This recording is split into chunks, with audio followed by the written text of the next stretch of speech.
We begin tonight with this Fox News alert. Evidence was overwhelming. Actor Jussie Smollett has been found guilty on 5 of 6 charges 2 years after staging a fake hate crime against himself. Now, tonight he's guilty of lying to a police officer about a purported hate crime. He's guilty of lying to the same police officer about getting assaulted.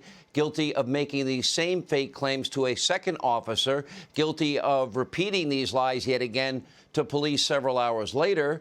Smollett is now a convicted felon. I wonder if they'll bring up the issue of lying to a jury and a judge under oath. We'll talk to our legal team in a minute.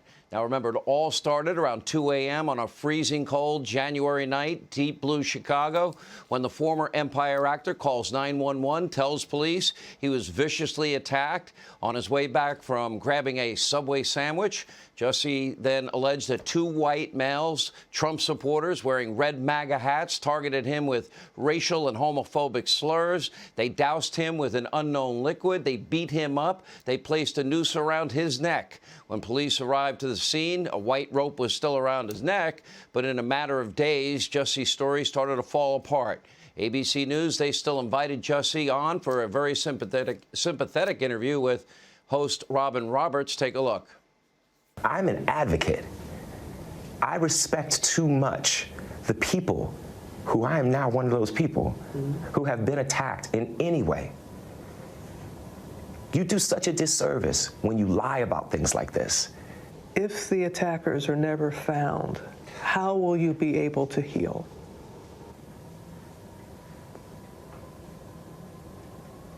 I don't know. Let's just hope that they are. You know what I'm saying? Like, let's not go there yet. I was talking to a friend and I said, I just want them to find them. And she said, sweetie, they're not gonna find them. And that just made me so angry.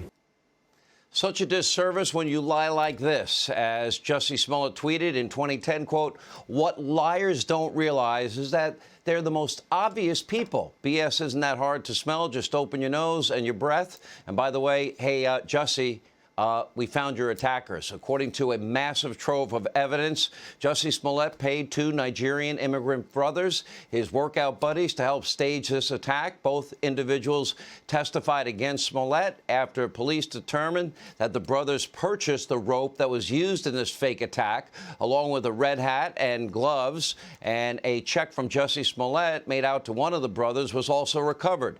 We had surveillance footage showing the trio practicing the attack the day before Jussie called 911. We have text messages, phone records also show the trio plotting the fake hate crime.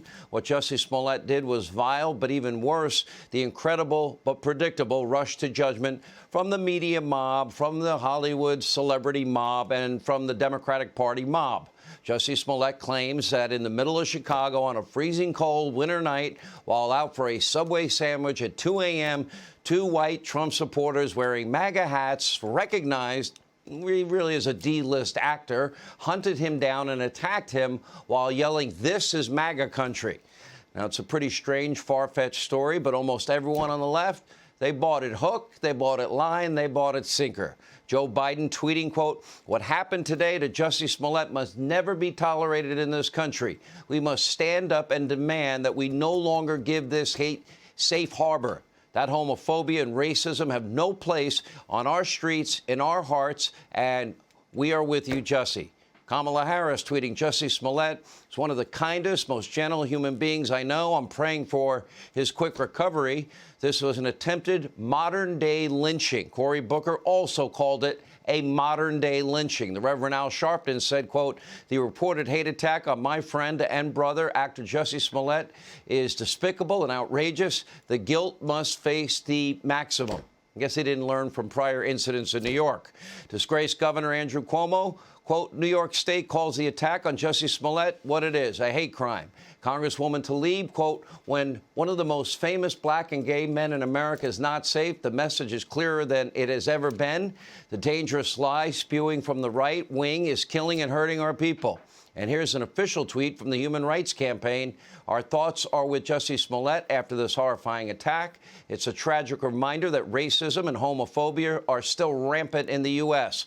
Bernie Sanders jumped in, called it racist and a homophobic attack. Eric Swalwell jumped in, said it was vile and tragic. Maxine Waters announced that she was dedicated to finding the culprits. Stick Durbin decried America's racist and homophobic ways. Cher, she joined in. She went on an unhinged rant. She blamed President Trump. Katy Perry said she was standing with Jussie. Jameel Hill was disgusted and appalled. Ariana Grande tweeted that she was sick to her stomach. Joy Reid calling it a chilling attack. And on TV, the hot takes were just as bad. Take a look. You think about what just happened to Jussie Smollett in Chicago. Unfortunately, we have racism germinating from the White House. Jussie is love. That's who he is. And that's all he knows. So in this situation, hate won't win. It will not.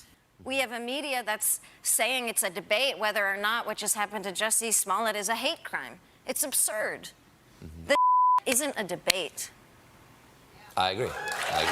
U.S. Congressman from Illinois Bobby Rush is calling for an immediate and sweeping civil rights investigation into the racist and homophobic attack on Jussie Smollett.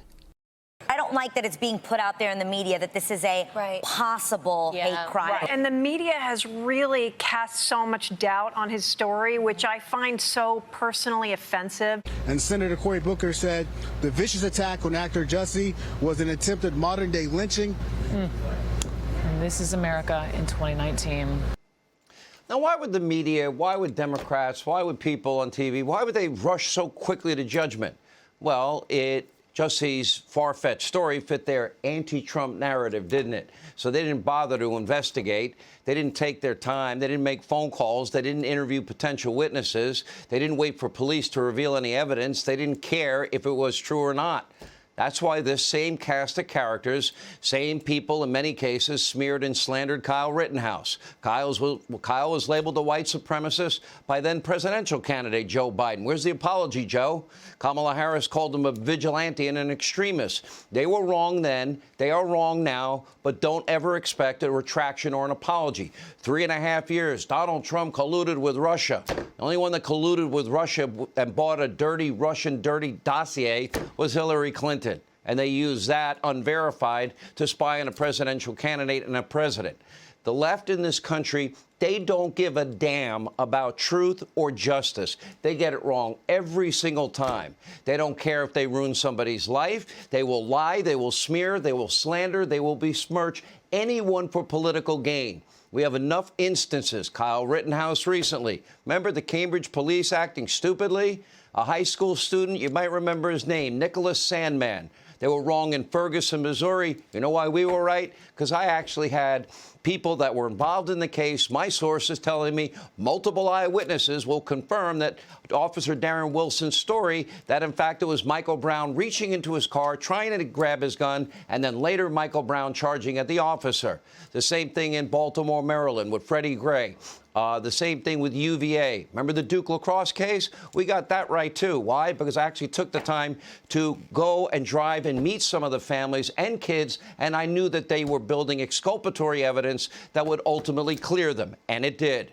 Richard Jewell, I was on the radio. Oh, he fits the profile of the lone bomber. Why? Because he lives with his mother. I'm on the air, and I'm like, just because he lives with his mother doesn't make him a domestic terrorist. Lie, smear, slander, besmirch, repeat. Rush to judgment, repeat. No due process, repeat. No presumption of innocence, repeat. Believe any lie, any allegation against somebody that you politically oppose or will advance your political agenda. Jussie Smollett carried out this disgusting hoax, likely knowing that the left would have his back. He knew what would happen. He would become an actual celebrity with instant fame, fortune, praise, maybe even a speaking spot at the DNC. But it fell apart, didn't it? Ultimately, when the facts came in, the real tragedy in all of this, investigators had to spend months and months untangling Jussie's despicable web of lies instead of solving murders, rape, and other violent crime all over the city. Take a look right there, Chicago homicide victims. I've been doing this scroll since 2009. Names of thousands of men, women, and children murdered, shot in Chicago. Names you'll never hear about. We'll never know how many of these people would still be alive today if police weren't forced to waste precious time and resources on lies like Jussie Smollett's lies. And tonight, like every night, our thoughts and prayers do stand with these families, the families of real victims, names you'll never hear about. The media ignores because they can't politicize it. Jussie presumably cares little about as well.